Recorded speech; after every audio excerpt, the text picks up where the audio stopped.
Well, hello fellow space people, friendly reminder that unknown doesn't instantly mean anal exploring gray aliens, that's just repressed memories from summer camp. Speaking of which, isn't it fantastic?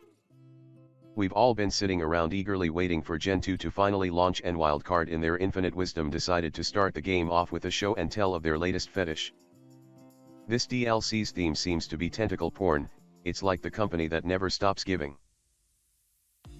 So as is tradition, Wildcard snorted glue sticks before launching the game, thus showing us once again a new DLC with minimal testing.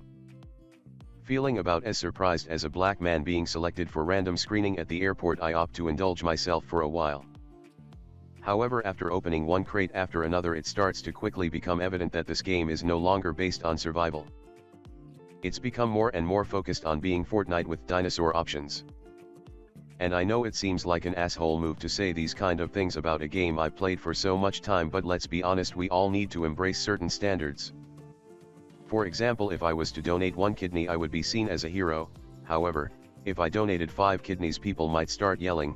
Wildcard is sort of doing the same thing here. They've spoiled us as a community and made farming and boss fights pointless. So in an attempt to soothe the mind, I yoink the nitty-gritty loot I can get and decide to continue playing the game the same way I've always done.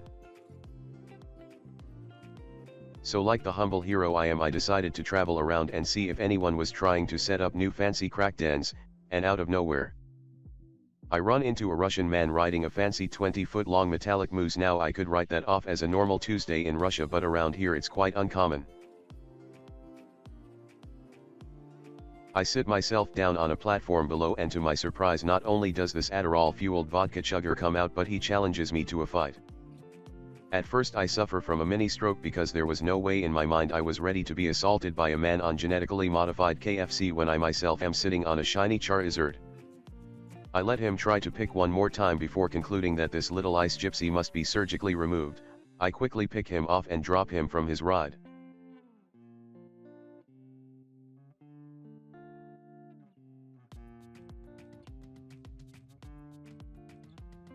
Today's theme is once again murder, and we start the introduction by killing his accomplice. We set up Happy Jr. because if there's one thing I know about Russians, it's that there's always 300 of them charging you when you least expect it, so better safe than sorry, I guess. Once Happy is set, we draw up the classic pentagram and summon Mr. Sokolot.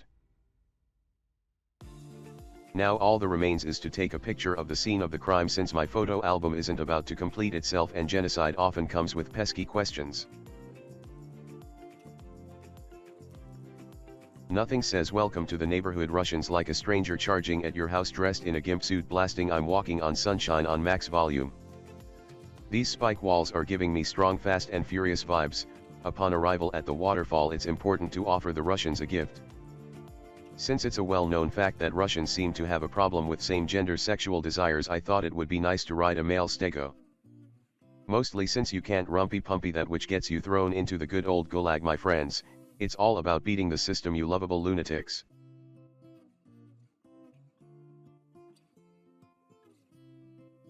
As the turrets continuously shoot us, I start to ask myself where my Russian friend went. Did he never get back up after our first encounter?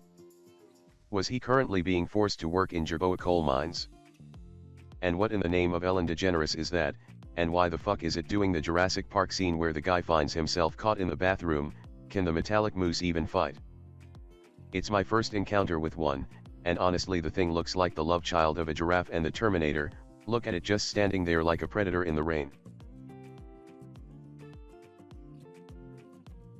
Oh my god, it was being held back by a behemoth gate.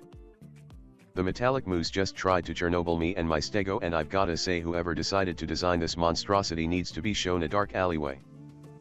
These spike walls aren't as fun to joke about anymore. I am currently a man filled with nothing but regret and fear.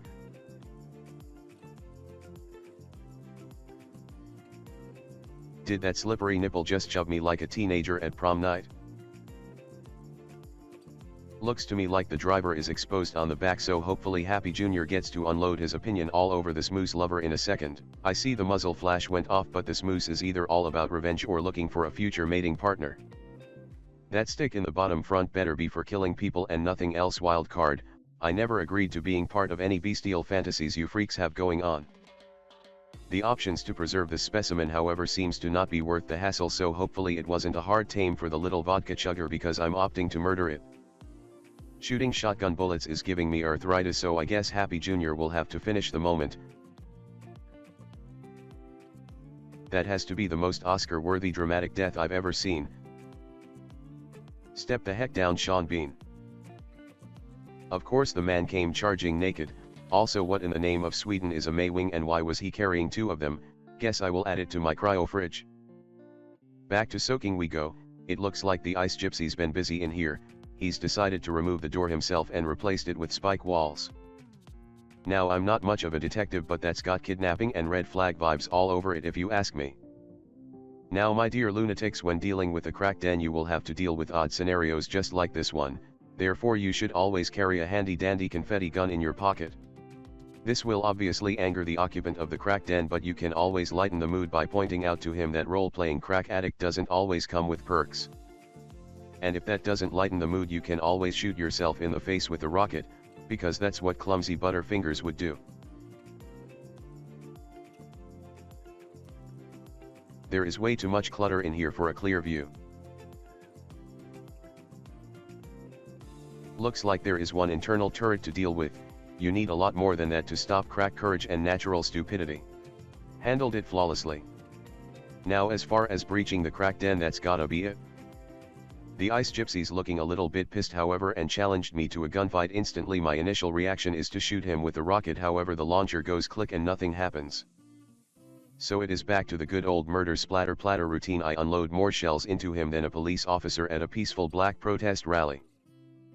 I'm going to be honest, the base he had was only just being set up, and I would love to tell you that I would normally have left him in peace, but the truth is being a griefer isn't about loot. It is about creating an emotional response. Is it really a good way to play the game, you may ask, and my answer to that is yes, yes it is. It is an amazing feeling taking something from someone and hearing the anger they build towards you, plus the loot sponsors the next raid. I call it rags to riches. Now knowing that this base didn't have too much stuff in it, we still collect a few interesting items from his hidden vault. That's mostly it for this raid, and I guess it's only right that I add in a clip of a platform base I found just next to this one. I'm not gonna go ahead and give any commentary to it because it is not really needed.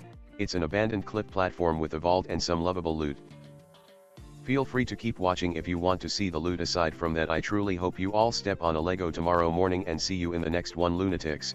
Happy hunting.